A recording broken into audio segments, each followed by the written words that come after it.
तो जैसा कि आपने कल बिग बॉस में देखा होगा कि अनुराग डोभाल को घर में बिग बॉस को एक अनफेयर तरीके से निकाल दिया गया। अब अनफेयर तरीका ये क्यों है इसके बारे में मैं आपको बता दूंगा, लेकिन उससे पहले अगर आप अनुराग डोभाल को पसंद नहीं करते, आप बिग बॉस के फैन हो, तो ये वीडियो यहीं पर ही पॉज कर दीजिए, क्योंकि हो सकता है कि इस वीडियो के अंदर जो मैं आपको बातें बोलूंगा, हालांकि लॉजिकली प्रैक्टिकली हर तरह से मैं आपको प्रूव करूंगा कि वो बातें क्यों जायज हैं क्यों नाजायज हैं। इवन इस वीडियो में मैं बिग बॉस 17 की सलमान खान की मेकर्स की धज्जियां उड़ाने वाला हूं। जो लोग बोल रहे हैं बार बार अनुराग पर एक आरोप लगाया कि वो स्टैंड नहीं लेते, बिग बॉस 17 में बिग बॉस का क्या स्टैंड रहा, सलमान खान का क्या स्टैंड रहा और कंटेस्टेंट के क्या क्या स्टैंड रहे, इसके बारे में मैं आपको सब कुछ डिटेल में बताऊंगा। लेकिन उससे पहले अगर आपने इस चैनल को अभी तक सब्सक्राइब नहीं किया है तो सब्सक्राइब कर लो, ताकि एंटरटेनमेंट का डोज आपको टाइमली मैनर में मिलता रहे। सबसे पहले बात करते हैं बाबू भैया के एविक्शन के बारे में। जैसे कि आप जानते हो कि सभी कैप्टन ने, एक्स कैप्टन ने मिलकर बाबू भैया को, आयशा को और अभिषेक को नॉमिनेट किया था। उसके बाद में कंटेस्टेंट ने, बाकी के जो घर के मेंबर्स थे, उन्होंने अनुराग पर अपनी रजामंदी दिखाई और अनुराग को ज्यादा वोट मिलने की वजह से वो घर से बेघर हो गए। पहली चीज तो मैं आपको एक हफ्ते पहले लेके जाना चाहता हूं। आपको याद होगा पिछले हफ्ते में ईशा की कैप्टेंसी में ईशा को एक पावर दी गई थी कि आप घर से बेघर करने के लिए किसी एक सदस्य को नॉमिनेट कर सकते हैं, रूल रेगुलेशन फॉलो करने के आधार पर, घर के नियम तोड़ने के आधार पर, ठीक है। और उसमें आपकी हेल्प के लिए हम आपको कुछ वीडियो क्लिप भी दिखाते हैं। उस वीडियो क्लिप में साफ जाहिर था कि सबसे ज्यादा जो रूल ब्रेक करे हैं तो वो अनुराग थे, और बिग बॉस को पूरा यकीन था कि ईशा अनुराग को ही बाहर निकालेगी। लेकिन ईशा ने बिग बॉस की इस मन्नत पर पानी फेर दिया, उसने ऐश्वर्या शर्मा को घर से बेघर कर दिया।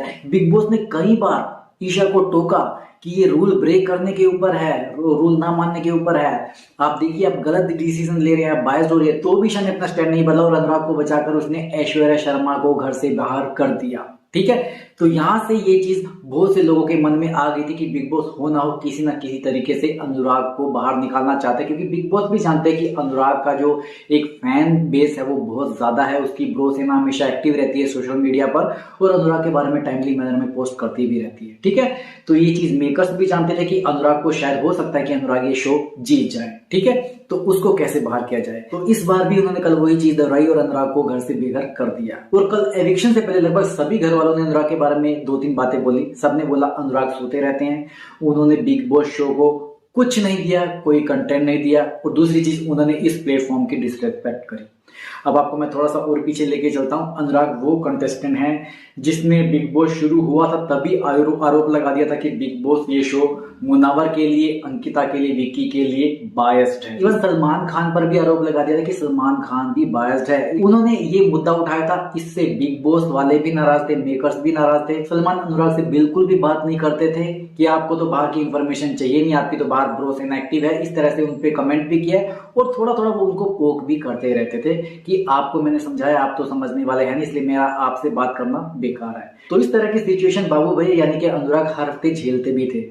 अगर को कंटेस्टेंट की बात करें तो उनके रवैये के बारे में भी मैं आपको बात कर लेता हूं। अब सबने बोला कि बाबू भैया सिर्फ सोते रहते हैं, ठीक है, चलो मान लिया वो सोते रहते हैं। उन्होंने कभी किसी लेडी की डिसरिस्पेक्ट नहीं करी, किसी को गाली नहीं दी। वो इस शो में ऐसे कंटेस्टेंट बने जिन्होंने बहुत कम या ना के बराबर गालियां दी हैं, ठीक है। उनका जो बोलने का तरीका है वो सबसे अलग है इस शो में। अब विक्की जी कल क्या बोल रहे थे, विक्की भैया बोल रहे थे, इस बंदे को तो बहुत घमंड है अपने ऊपर कि मेरी ब्रो सेना बाहर, मेरे फैन बेस है वो मुझे आउट नहीं होने देगा। तो आप किस घमंड की बात कर रहे हो? अगर मुझे एक दिन भी अगर मैंने शो को कुछ नहीं दिया तो मुझे बाहर निकालो, ये विक्की भैया ने बोला। अब विक्की भैया ने इस शो को दिया क्या है? विक्की भैया ने यहाँ पर इस शो में सिर्फ स्ट्रेटजी बनाई है, गुट बनाए हैं, लोगों को एक दूसरे से लड़वाया है, अलग अलग कोने में खोपचे में ले जाकर सबको सबसे अलग अलग हर तीसरे चौथे बंदे की बातचीत करी। इस घर में अगर कोई सबसे बड़ा चुगलखोर है तो वो विक्की है, विक्की जैन है। तो अगर शो में चुगली करना, सबको पोक करते रहना सही है और सोते रहना गलत है, तो वाकई बाबू भैया के लायक ये प्लेटफॉर्म था ही नहीं, विक्की जैन के लायक था। बात करें अभिषेक की, अभिषेक ने इस प्लेटफॉर्म पर हर बंदे की बेइज्जती करी है। उसने बड़े छोटे का कोई लिहाज नहीं करा, लड़के लड़की का कोई लिहाज नहीं करा। जब गालियां बकने पे आता है वो बंदा तो क्या क्या बोल जाता है, ठीक है। अगर ऐसा होना बिग बॉस को कंटेंट देना है तो मुझे लगता है कि अच्छा है अनुराग हमेशा सोता रहता है और वो इस प्लेटफॉर्म के लायक नहीं है। बात करते हैं मुनव्वर की। मुनव्वर जैसा शातिर खिलाड़ी तो इस बिग बॉस 17 में कोई है ही नहीं। लोग तो ये भी कहते हैं कि ये बिग बॉस 17 शायद मुनव्वर फारूकी ही जीतेगा। उनका भी फैन फॉलोइंग जो है, फैन बेस काफी बढ़िया है।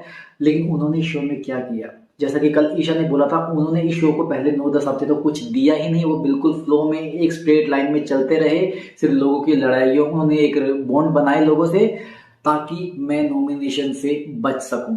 उनका एक सीधा सा फंडा यही था कि मुझे नॉमिनेशन में किसी भी तरह से नहीं आना। वो गाली गलौज, ये लड़ाई वगैरह इन चीजों में कभी भी पड़े नहीं, ठीक है। जबकि अगर आप घर से बाहर देखोगे स्टैंड अप कॉमेडी के दौरान वो क्या क्या बोलते हैं, धर्म के बारे में बोल देते हैं, राम के बारे में बोल चुके हैं, मतलब ऐसी बहुत सारी बातें जो मैं बोलना नहीं चाहता अभी आपको, लेकिन ऐसी तरह की बातें वो बोल चुके हैं जिसके ऊपर उनके ऊपर लीगली एक्शन भी हो चुके हैं, ठीक है। लेकिन घर के अंदर वो बिल्कुल चुप शांत, जो रियलिटी में वो है ही नहीं।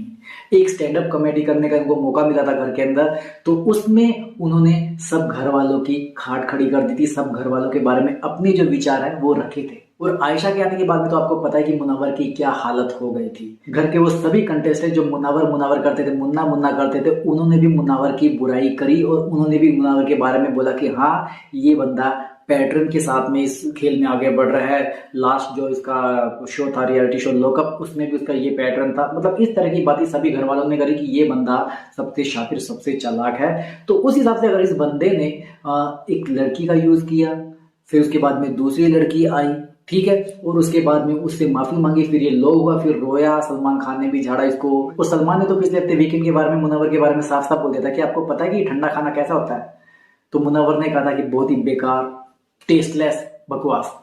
तो सलमान ने कहा था बिल्कुल आप ठंडे खाने के जैसे इस घर में लग रहे हो क्योंकि आप कुछ कर नहीं रहे हो। लेकिन रियलिटी में बिग बॉस वालों को मुनव्वर का जो खेल है वो पसंद आ रहा था, क्योंकि वो कुछ ना करके भी लोगों के इमोशंस को हर्ट कर रहे थे घर में। जैसे कि मन्नारा के इमोशंस को उन्होंने हर्ट किया, ठीक है, आयशा को चीट किया, और बाहर एक और थी, मैं नाम नहीं जानता उनका, उनके बारे में बातचीत हो रही थी, उनको चीट किया, कुछ इस तरह से। और कुछ और लोग भी शामिल थे जो आयशा ने बोला कि जिनको इसने चीट किया है, जो बीच में इन्वॉल्व है, जिनके बारे में वो बात नहीं करना चाहती। तो अगर इस तरह का करना, बिग बॉस 17 को कंटेंट देना है, तो भाई अच्छा है। अनुराग भाई सिर्फ सोते रहे, उन्होंने शो को कुछ नहीं दिया। अब बात करें अरुण की, तो अरुण के बारे में भी लोग बोलते हैं कि वो बहुत लड़ाई करते हैं, उनका लिए लिहाजा बात करने का, ऐसा है वैसा है, बहुत रूड है, कभी भी किसी के ऊपर बिना बात के समझे चढ़ जाते हैं। तो अगर वो जो करते हैं वो इस शो को कंटेंट देना, तो भाई ठीक है, अपना अनुराग ही सही है जो सोता रहता है, ठीक है। मन्नारा की बात करें, मन्नारा ने इस शो में बहुत ग्रुपिज्म किया है। उसने दो बंदों को पकड़ के रखा है, मुनव्वर और अनुराग, और दोनों जो एक दूसरे को पसंद नहीं करते, एक दूसरे से बातचीत नहीं करते, उन दो लोगों के साथ में बॉन्डिंग बनाना उसकी स्ट्रेटेजी का हिस्सा हो सकती है, ठीक है।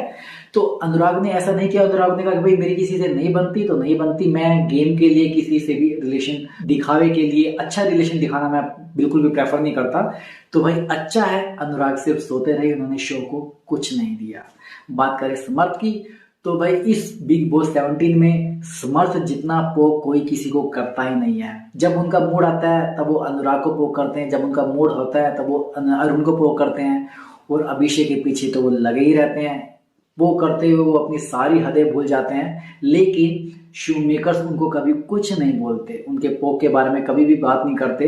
अभी अभिषेक को उन्होंने इतना पोक किया तो भी सलमान अभिषेक पर चढ़ गए। भाई तुझे कितनी बार समझा जाए, तू क्या क्या अपशब्द बोलता है, क्या क्या डिसरिस्पेक्ट करता है तू सबके बारे में। तो अभिषेक का जवाब ये था, सर इन्होंने जो पोक किया वो उसका लेवल बहुत एक्सटेंडेड था, इन्होंने बहुत लेवल तक करा था।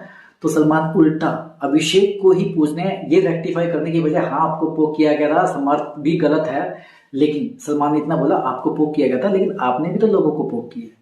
मतलब जैसे को तैसा वाली नीति आप खुद बता रहे हो, और उसके बाद में आप लोगों की गलती निकाल रहे हो। आपने ईशा के डिसीजन के बारे में बात ही नहीं की, सलमान के बारे में भी। चलो सलमान के बारे में मैं तो सबसे लास्ट में बात करूंगा। अब ईशा के बारे में क्या बात करें।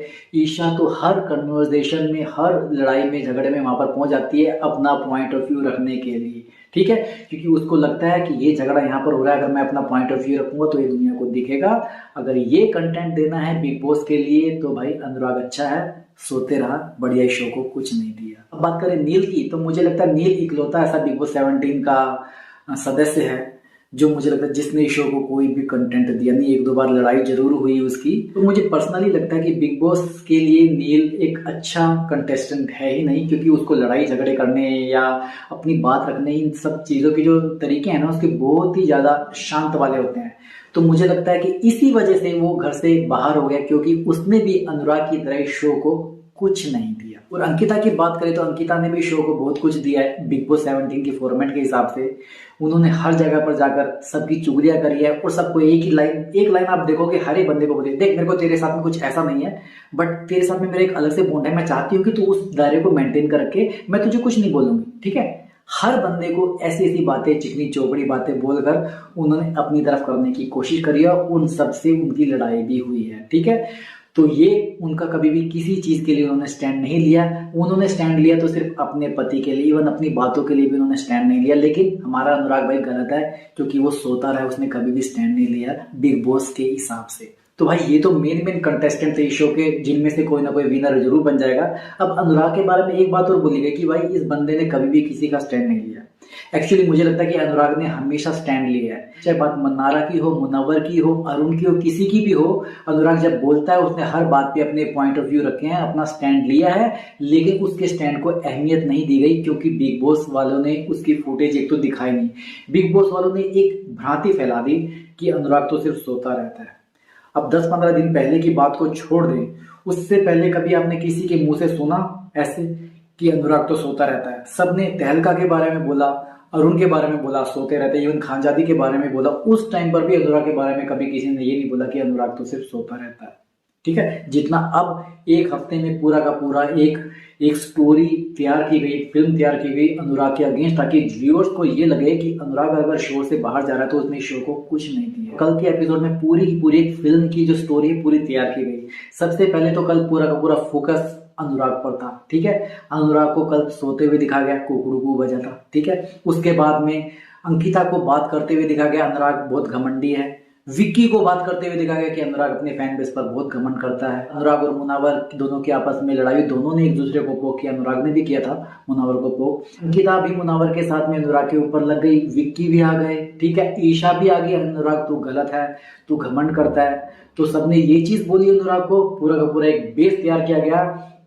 ये बंदा डिजर्विंग नहीं है इस शो से, ताकि जो व्यूअर्स हैं उनको लगे कि अनुराग वाकई डिजर्विंग था, इसीलिए इसको शो से बाहर निकालना जरूरी था, ठीक है। और उसको उसके बाद में एविक्ट कर दिया गया।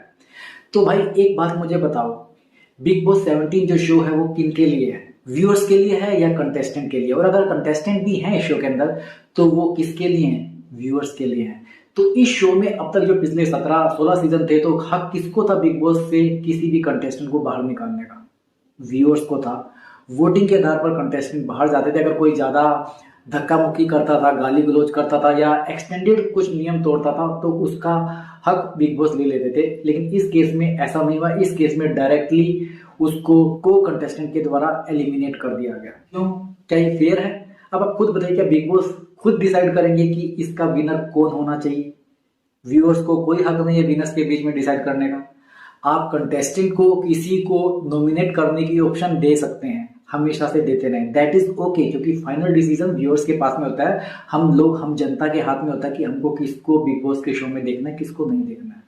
लेकिन आपने अपनी मर्जी, अपना इंटरफेरेंस करा इस शो के अंदर, ठीक है। एक बंदे को बाहर निकालने के लिए आपने जो एक मैनिपुलेशन का पूरा तरीका अपनाया, स्ट्रेटेजी बनाई पिछले हफ्ते ईशा की कैप्टेंसी के टाइम पे, वो तो ईशा ने आपकी मंशा पे पानी फेर दिया। आपने फिर दोबारा इस हफ्ते ये पैतरा आजमाया और अनुराग को बाहर निकाल दिया। तो दोस्तों मैं आप लोगों से पूछना चाहता हूँ, क्या ये फेयर है? आप किसी भी कंटेस्टेंट को जो आपको पसंद नहीं है या जिसको आप पसंद नहीं हो, उसको आप व्यूअर्स की वोटिंग के बिना ऐसे ही निकाल सकते हो, सिर्फ एक्स कैप्टन और घर के को कंटेस्टेंट के बेस पर? अब घर के जो कंटेस्टेंट है, जब उनको मौका मिलता है किसी को निकालने की, आप उसकी साइकोलॉजी भी समझ लीजिए। जब घर में 6-7 सदस्य हैं, 8 सदस्य हैं, अगर उनको मौका मिलेगा किसी को निकालने का तो हमेशा उस सदस्य को निकालेंगे जो उनकी नजरों में सबसे ज्यादा स्ट्रोंग है। अब उनको रीजन कुछ ना कुछ तो देने हैं, तो अनुराग के केस में वो रीजन है एरोगेंसी, घमंड। शो को कुछ नहीं दिया, शो को डिसरिस्पेक्ट किया। सब जानते हैं कि ये इस शो को जीत सकता है सबसे पहले, इसीलिए उसको निकाला गया है। जब भी नॉमिनेशन होता है तो सब घर वाले बोलते हैं कि मैं अपने कंपटीशन को निकालता हूँ, ये मेरा सबसे बड़ा कंपटीशन है, इसलिए इसको मैं नॉमिनेट करती हूँ एविक्ट होने के लिए, ठीक है। तो वही साइकोलॉजी रहती है इनकी जब डायरेक्टली किसी को निकालना है। तो कल भी वही साइकोलॉजी रही और उन्होंने अनुराग को स्ट्रॉन्ग होने की वजह से, उसकी फैन बेस होने की वजह से उसको निकाल दिया। रीजन भले उन्होंने कुछ भी दिए, जो रीजन उन्होंने दिए वो जानबूझकर बिग बॉस ने एक फिल्म तैयार की थी, उस फिल्म के स्क्रिप्ट में ये सब कुछ लिखा था, अनुराग सोते हैं, अनुराग स्टैंड नहीं लेते, अनुराग सोते हैं, अनुराग स्टैंड नहीं लेते। तो मुझे ये फिल्म ऐसे समझ में आई। अब सलमान खान के बारे में भी बात कर लेते हैं। बिग बॉस में सबसे पहले तो अनुराग ने ये मुद्दा उठाया कि सलमान खान इस शो में बायस्ड होस्ट हैं। बिग बॉस 17 भी अंकिता और विक्की के लिए बायस्ड है। ठीक है, सलमान को ये बात बुरी लगी। सलमान ने उसके बाद में अनुराग से बात करनी ही बंद कर दी। ब्रो सिन्हा वाला भी कुछ इशू हुआ था तो सलमान खान ने उसके साथ बात करनी बंद कर दी थी। लेकिन क्योंकि बाहर इस बात पे लोगों ने बोलना शुरू कर दिया था कि सलमान खान वाकई इस शो में बायस्ड हैं और बिग बॉस इस बार बायस्ड चल रहा है, तो उसके बाद में अपनी गलतियों को रेक्टिफाई करने के लिए बिग बॉस ने क्या करा, विक्की जैन और मुनावर को टारगेट किया। उनकी स्ट्रेटेजी को बार बार पूरे हफ्ते 10 दिन तक लगातार एक्सपोज करते रहे। विक्की जैन की वार्ड लगा दी ताकि वो ये शो कर सके कि वो बायस्ड नहीं है, जब मौका मिलेगा वो हर एक की वार्ड लगा देंगे, जबकि ऐसा नहीं है। ये भी उनको बैकफायर करेगी। लोगों ने इस चीज को मुद्दा उठाया कि भाई अगर कोई बंदा अपनी गेम खेल रहा है, आप उसकी गेम को बार बार एक्सपोज क्यों कर रहे हो? घर में सभी गेम खेलने के लिए हैं, आप सिर्फ विक्की जैन के पीछे क्यों पड़े हो? तो ये चीज यहाँ पर बैकफायर कर गई। उसके बाद में सलमान खान ने बहुत से ऐसे मौके आए जब स्टैंड नहीं लिया। अभिषेक का एक इशू रहता है कि वो अपनी लड़ाई के में लेवल भूल जाता है, वो बहुत कुछ गलत बोल जाता है और वो वाकई गलत है। लेकिन सलमान ने जो वो करते हैं समर्थ जैसे, तो उनके बारे में कभी भी कुछ नहीं बोला, क्योंकि सलमान को लगता है वो उनकी स्ट्रेटेजी है। ठीक है, और हो सकता है कि सलमान, देखो हर इंडिविजुअल्स के कुछ ना कुछ फेवरेट होते हैं, कुछ को वो पसंद नहीं करते हैं। कोई भी हो, सलमान खान हो, मेकर्स हो, हर एक किसी की कोई ना कोई पसंद जरूर होती है। और अगर पसंद होती है तो बायस्ड भी हो जाएंगे जिनके पास में अथॉरिटी है, राइट्स हैं, अधिकार है, पावर है। ठीक है, तो ऐसा सलमान खान ने भी किया। ईशा ने इस शो में बहुत सारी गलतियां करी, लेकिन ईशा की गलतियों पे सलमान ने बहुत ही अच्छे अंदाज में आएगा आएगा। घर में समर्थ और अभिषेक की कितनी लड़ाई हुई, एक दूसरे को इतनी गंदी गंदी गालियां दी गई, लेकिन सलमान ने क्या बोला, आएगा आएगा। मतलब इतने बड़े इशू पर सलमान ने इतना लाइट रिएक्शन दिया, उनको कुछ नहीं समझाया, सिर्फ ईशा को, अभिषेक को, समर्थ को एक फन वे में बोला कि हाँ एक हेल्दी, क्या ये हेल्दी बातें थी? आप इसमें एक दूसरे को आप गालियां दे रहे हो, क्या ये हेल्दी बातें थी? तो सलमान ने यहाँ पर अपना बायस्ड लुक दिखाया। आपको याद होगा पिछले हफ्ते ईशा कैप्टन थी, वो अपनी कैप्टनसी में ईशा ने बहुत सारे बायस्ड डिसीजन लिए थे जिसका सभी घर वालों ने विरोध भी किया था, अगेंस्ट थे। लेकिन क्या सलमान खान ने इसके बारे में, इस वीकेंड के बारे में बातचीत की? एक बार भी नहीं की, बिल्कुल भी नहीं की। ईशा की कैप्टनसी के बारे में बात ही नहीं हुई। तो बताओ सलमान खान है कि नहीं बायस्ड? वो सलमान ने जो मुनव्वर की धज्जियां उड़ाई है, उसको एक्सपोज किया ना, वो भी सलमान खान सिर्फ अपनी इमेज को ठीक करने के लिए ही किया है। एक तो वो उसको पॉजिटिव फीडबैक देना चाहते थे कि भाई जाग जाओ, ऐसा फीडबैक उन्होंने किसी को नहीं दिया। अभी भी वो बिग बॉस में मुनव्वर की धज्जियां उड़ा रहे हैं, लेकिन उन धज्जियां उड़ाते उड़ाते मुनव्वर को सपोर्ट भी कर रहे हैं, उसको एक डायरेक्शन भी दे रहे हैं। क्या सलमान खान ने ऐसी डायरेक्शन किसी और को दी? विक्की जैन को हो सकता है दी हो, अंकिता को हो सकता है दी हो, मन्नारा को हो सकता है दी हो, अनुराग को नहीं दी, अरुण को नहीं दी, नील को नहीं दी, ऐश्वर्या शर्मा को नहीं दी। ऐश्वर्या शर्मा को क्या क्या बोला था सलमान खान ने जब उनकी और नील भट्ट की लड़ाई की बात चल रही थी कि आप कैसे एक दूसरे को इंसल्ट कर सकते हो, आप कैसे, आप ऐसे ऐसे करोगे, ऐसे रिश्ता नहीं टिकेगा, जो भी है इस तरह की उन्होंने बातें बोली। लेकिन उनका क्या एक तरीका सही था? जब वो अपनी फेवरेट कंटेस्टेंट को इतने प्यार से समझाते हैं जैसे कि ईशा को, समर्थ को, तो बाकियों के साथ में उनको क्या दिक्कत है? उनको एक्सपोज करके उनको क्या मजा आता है? एक्चुअली टीआरपी का चक्कर है और खुद को रेक्टिफाई करने का चक्कर है। आपको क्या लगता है कि लोग टाइगर 3 मूवी को देखने क्यों नहीं गए? सोचिएगा इसको आप, क्योंकि आम जनता बेवकूफ नहीं है। आम जनता जिसको प्यार करती है, जिस पे प्यार लुटाती है, बड़ी शिद्दत से लुटाती है। लेकिन आम जनता को, वही जनता को अगर लगता है कि कोई बंदा गलत जा रहा है या कोई शो गलत जा रहा है, बायस्ड है, तो वो उस शो को भी बायकॉट कर सकती है, उस बंदे की मूवी को भी बायकॉट कर सकती है। आपको मैं बता दूं आपकी जानकारी के लिए, जो बिग बॉस है वो टॉप 10 की टीआरपी लिस्ट से भी बाहर हो चुका है, क्योंकि लोग बिग बॉस को देखना बंद कर रहे हैं। और अनुराग के जाने के बाद में तो ट्विटर पे, हर जगह पर, सोशल मीडिया पे एक हैशटैग हो रहा है, no Anurag no Bigg Boss, stop watching Bigg Boss 17। अब मैं आपसे जानना चाहता हूं, आपने भी इस बिग बॉस को अगर पूरा सीजन देखा है ये 17 का, तो आपको क्या लगता है कि ये शो वाकई बिल्कुल न्यूट्रल है, सही डायरेक्शन में जा रहा है? और इस वीडियो में जो बातें मैंने बोली अगर आपको सही लगी तो इनको ज्यादा से ज्यादा लोगों के साथ में शेयर कीजिए, ठीक है। और ऐसे ही और एंटरटेनमेंट वीडियोस के लिए चैनल को सब्सक्राइब कीजिए। आपसे जल्दी फिर मुलाकात होगी, तब तक स्वस्थ रहें, मस्त रहें और व्यस्त रहें। नमस्कार।